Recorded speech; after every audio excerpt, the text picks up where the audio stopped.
এটা আম গাছের সেটিং, লোকজন বসার। উজ্জ্বল মাতুব্বার এখানে বসে তার মাতুব্বরি কার্যক্রম মাঝে মধ্যে সম্পন্ন করে। সেটিংটা খুব দারুণ, ভালো সুন্দর দেখা যায়।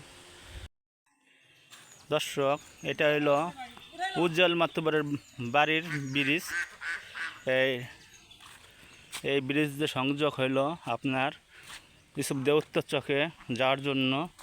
এই যে খালের মাঝখানে ব্রিজ।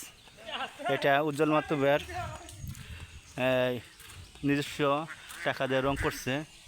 দেখেন ব্রিজটা খুব সুন্দর, রঙের কালারটাও সুন্দর। যাই হোক, মানুষ ব্রিজ ভাঙ্গে ফেলায়, ভাঙ্গে রড বিক্রি করে। আর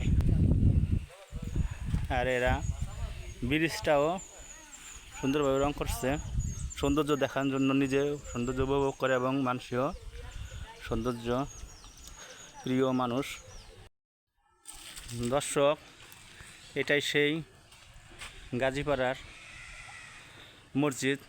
মসজিদটা খুব আকর্ষণীয় স্থানে নির্মাণ হয়েছে। দেখেন সামনে দক্ষিণে খুব খালি জায়গা, বাতাসে ভরপুর। তারপরে মসজিদের পরিবেশটা খুব সুন্দর। দেখেন মসজিদে রঙের কালারটাও সুন্দর মিলে গেছে, কি সুন্দর রং করা হয়েছে। এটা হলো গাজীপাড়া মসজিদ, উজ্জ্বল মাতুব্বর এই মসজিদে রং করা হয়েছে। যাই হোক,